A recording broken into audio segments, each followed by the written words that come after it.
l'heure de votre journal en version française. Mesdames et messieurs, bonsoir et bienvenue. Restez avec nous jusqu'à son terme. Commençons tout de suite par les actualités sociales où les transporteurs d'Antananarive ont fait la grève ce jour. Ils réclament la démission de la DTMU, l'autorité en charge des transports urbains au sein de la commune urbaine d'Antananarive, ainsi que l'annulation des sanctions et amendes qu'ils jugent excessives. Le mouvement a débuté au niveau de leurs stations respectives avant de s'étendre à des blocages dans plusieurs quartiers de la capitale. Reportage.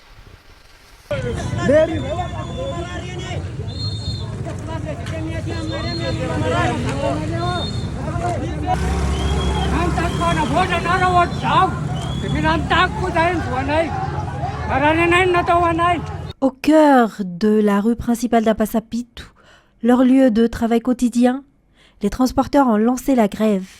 Aucun véhicule de transport en commun n'a circulé dans la capitale durant la journée. Ils ont uni leur voix pour exiger l'arrêt des sanctions qu'ils jugent disproportionnées. Le mouvement ne s'est pas limité à Apasapitou. Plusieurs points de la capitale ont été touchés dès les premières heures de la matinée. À Tiadane notamment, les grévistes ont bloqué certains véhicules encore en circulation, lançant un appel à la solidarité entre transporteurs. Les manifestants ont ensuite entamé une marche en direction de l'hôtel de ville afin de renforcer leurs revendications auprès des autorités communales. Et des centaines de sanctions frappent les transporteurs sans que les recettes générées ne soient visibles, dénoncent-ils. Réunis devant l'hôtel de ville Analakeel, ils expriment leur ras-le-bol face aux pressions qu'ils disent subir quotidiennement. Lors de cette manifestation, ils ont également dénoncé les formes de corruption qu'ils affirment rencontrer régulièrement sur les routes. Reportage.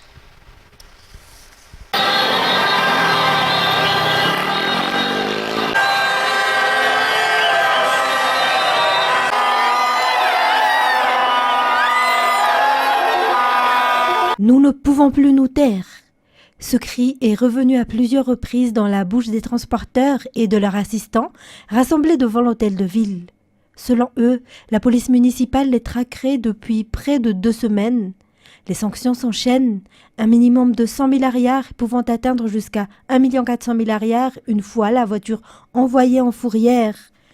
Au-delà de la simple demande de suppression de ces sanctions jugées excessives, les transporteurs exigent également la démission des responsables au sein de la DTMU. Selon leurs explications, la confiance entre les deux parties est totalement rompue en raison des poursuites et sanctions répétées sur la voie publique. Lors de cette mobilisation, des représentants des transporteurs ont été envoyés pour rencontrer les responsables au sein de l'hôtel de ville. Marche à pied, taxi-moto, taxi-vélo, les habitants ont eu recours à tous les moyens possibles pour rejoindre leur lieu de travail aujourd'hui en raison de la grève des taxis B. Cette situation a entraîné une hausse de dépenses liées au transport, bien au-delà des habitudes quotidiennes. Félène Rakoutoir Soul, Yves Janel. Pour les usagers qui empruntent quotidiennement les taxis B, nombreux ont choisi de faire de la marche à travers la capitale aujourd'hui, faute de transport en commun en circulation. Certains ont tout de même attendu aux arrêts de bus, malgré l'annonce préalable de la grève. Les dépenses de transport ont ainsi augmenté pour la majorité des voyageurs, contraints de trouver des solutions alternatives. Chacun a dû s'organiser comme il le pouvait pour se rendre au travail ou accomplir ses différentes activités dans la capitale aujourd'hui. Arrêt de véhicules, contrôle des documents du conducteur ou encore vérification du respect des règlements municipaux. Ces opérations sont fréquemment observées sur les routes. Mais quelles sont réellement les compétences de la police communale? Réponse dans ce reportage sur les images de Yves Janel. Sur les principaux axes routiers de la capitale, ainsi que dans les communes périphériques, les policiers communaux sont régulièrement mobilisés pour assurer la régulation de la circulation et veiller au respect des règlements édictés par les collectivités locales. Ces missions relèvent directement de leur attribution. En revanche, leurs pouvoirs sont limités en ce qui concerne la fouille de véhicules ou la conduite d'enquêtes approfondies. Ces prérogatives relèvent de la police nationale. Concernant les sanctions, la police communale ne fixe pas elle-même le montant des amendes, celles-ci étant déterminées par les textes en vigueur. Le paiement des amendes s'effectue au bureau d'Anuspajan où un reçu officiel est remis aux contrevenants. Outre la gestion de la circulation, la police municipale est également chargée de faire respecter les règles de propreté, d'assurer l'organisation des marchés et de veiller à la protection des infrastructures publiques. Et parlons toujours transport, mais cette fois-ci dans le district d'Ambujachim, où le nouveau stationnement des taxis B a été inauguré ce jour. Situé à Ambavaran, elle permettra d'améliorer l'organisation du transport dans la commune. Une nouvelle ligne reliant directement Ivat à Ambujachim sera également mise en service. Selon le maire, 3 coopératives assureront cette nouvelle infrastructure. Les détails sur les images de Yves Chanel. Le nouveau stationnement d'Ambujachim est opérationnel à partir d'aujourd'hui. La commune dispose ainsi de son propre terminus, offrant davantage d'autonomie dans la gestion du transport public. En plus de la ligne D déjà existante, une nouvelle desserte reliera directement Ambujachim à Ivatu. La commune annonce également un contrôle strict des transporteurs qui ne respecteront pas le cahier des charges et les règles établies. Cette inauguration s'inscrit dans le cadre des festivités organisées à Ambujachim à l'occasion de la célébration du 26 juin. Et parlons de temps à présent où, selon les prévisions publiées par le service météorologique, une légère hausse des températures minimales est observée depuis ce mardi et devrait se poursuivre au cours des 2 prochains jours, notamment mercredi et jeudi. Malgré cette légère augmentation, les matinées et les soirées resteront fraîches en raison de la saison hivernale actuellement en cours dans le pays. Pour demain, les températures prévues seront comprises entre 8 degrés Celsius et 24 degrés Celsius sur les hautes terres centrales, entre 15 degrés Celsius et 27 degrés Celsius sur la côte Est et entre 13 degrés Celsius et 32 degrés Celsius dans les régions de l'Ouest.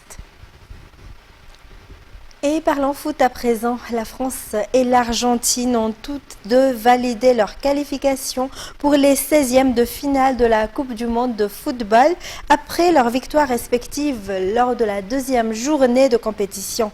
La France s'est imposée 3-0 face à l'Irak ce matin, tandis que l'Argentine a battu l'Autriche sur le score de 2-0 hier soir. Le mondial entamera quant à lui à sa 3e journée à partir de ce soir. Narsoura Zakassan sur les images de Michel Ragoutsan. La course au titre du meilleur buteur de la Coupe du Monde de foot est désormais bien lancée entre Kylian Mbappé et Lionel Messi. Les 2 stars ont chacune inscrit 2 buts lors de cette 2e journée de compétition. L'Argentine disputait son premier match face à l'Autriche. Dès la 8e minute, l'Albi-Céleste obtenait un penalty, mais Lionel Messi manquait sa tentative.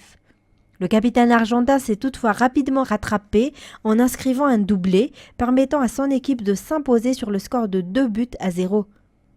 Du côté de l'équipe de France, Kylian Mbappé s'est également illustré en inscrivant 2 buts lors de la rencontre face à l'Irak ce matin. Le dernier ballon d'or, Ousmane Dembélé, a lui aussi brillé en marquant le 3e but français. Les Bleus se sont ainsi imposés 3-0. Dans le groupe I, le Sénégal se rapproche dangereusement d'une élimination après sa défaite 3-2 face à la Norvège. Malgré la combativité des Lions de la Teranga, Erling Haaland a une nouvelle fois fait parler son efficacité en inscrivant 2 buts au cours de cette rencontre. Dans le groupe J, l'Algérie était opposée à la Jordanie. Les Jordaniens ont créé la surprise en ouvrant le score et en menant 1-0 à la pause. Les Algériens ont cependant réagi lors de la seconde période et sont parvenus à renverser la situation pour l'emporter 2-1. Concernant la suite de la compétition, le Portugal affrontera l'Ouzbékistan ce soir à 20h. À 23h, l'Angleterre sera opposée au Ghana. Cette 2e journée s'achèvera avec les rencontres Panama-Croatie prévues demain à 2h du matin, puis Colombie et RD Congo à 5h du matin. Et le match opposant Ghana et l'Angleterre sera retransmis en direct sur les ondes de Viva FM à partir de 23h. C'est ce qui nous conduit aux actualités internationales. Téhéran a répété vouloir garder le contrôle sur le détroit d'Ormuz malgré l'annonce par Washington d'une levée des sanctions sur le pétrole iranien dans le cadre des pourparlers pour une fin à la guerre au Moyen-Orient. France 24. Après 18 heures de négociations dimanche et jusqu'à lundi matin très tôt, la délégation de haut niveau iranienne quitte le palace de Bürgenstock en Suisse. Les négociateurs des deux pays achèvent un premier cycle de rencontres dans cette période de 60 jours. Le vice-président J.D. Vance, qui représentait la délégation américaine, s'est félicité de progrès significatifs. Nous avons posé de très bonnes bases pour un accord final réussi. L'accord final, c'est la maison. Nous avons posé les fondations. Nous n'avons pas construit la maison, mais nous avons posé des bases réussies pour parvenir à un bon accord pour le peuple américain. Selon les Américains, les Iraniens ont accepté le retour sur leur territoire des inspecteurs de l'AIEA, l'Agence internationale de l'énergie atomique. Il n'y avait plus accès depuis les frappes de juin 2025, même s'ils ont pu visiter certaines centrales. Côté Hormuz, où le trafic maritime dans le détroit s'améliore de jour en jour, le Trésor américain a annoncé la levée des sanctions sur le pétrole iranien pour une durée de 60 jours, autorisant sa production, son exportation et sa vente. Une victoire pour l'Iran qui maintient sa volonté de mettre le Liban au cœur des négociations. La médiation inlassable du Pakistan et du Qatar a permis des avancées majeures vers la fin de la guerre au Liban. Les exportations de pétrole ne sont plus restreintes, le blocus est levé, certains avoirs gelés sont débloqués et un vaste plan de reconstruction et de développement a été lancé pour l'Iran. Vendredi, les affrontements entre Israël et le Hezbollah avaient compromis l'avancée des discussions. Les négociateurs se sont mis d'accord pour mettre en place une cellule de gestion des conflits au Liban, une phase de test pour la délégation iranienne. Elle devrait permettre de continuer à mener des négociations tout en veillant au cessez-le-feu en territoire libanais. Les États-Unis ont aussi annoncé qu'une partie des avoirs iraniens serait débloquée si Washington pouvait s'assurer que cet argent ne finance pas le terrorisme, mais la reconstruction du pays. Les négociations vont désormais se poursuivre sur un plan plus technique. Il avait juré de se battre, mais finalement, il a jeté l'éponge. Fragilisé depuis des mois, le Premier ministre travailliste britannique Keir Starmer a démissionné lundi, ouvrant la voie vers Downing Street à son rival Andy Burnham, qui a fait son retour au Parlement. France 24. Tout juste débarqué du train, Andy Burnham file vers Westminster et son nouveau siège de député, non sans essuyer quelques quolibets.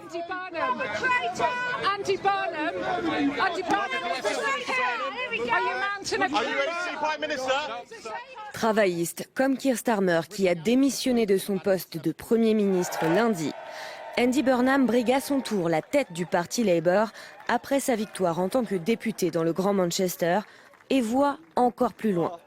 Le roi du Nord, comme le surnomment ses partisans, n'a plus aucun concurrent de poids pour la direction du parti.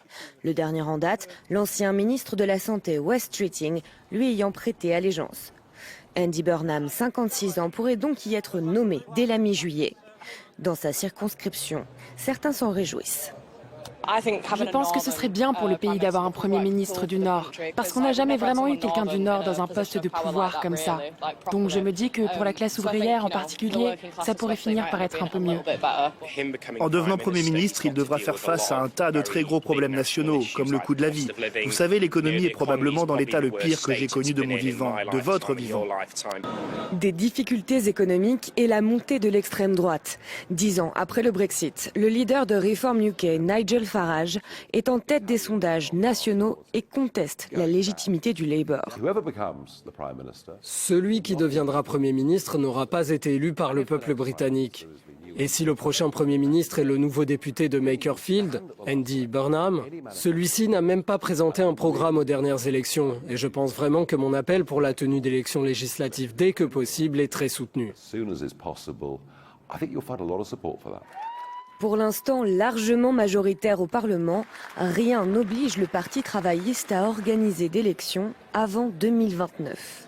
Pour terminer, les chaleurs étouffantes qui frapperaient le pays depuis près de semaines montent d'un cran avec 49 départements et 35 millions de Français placés en vigilance rouge canicule par Météo France, provoquant fermeture d'écoles, suppression de trains et horaires de travail décalés.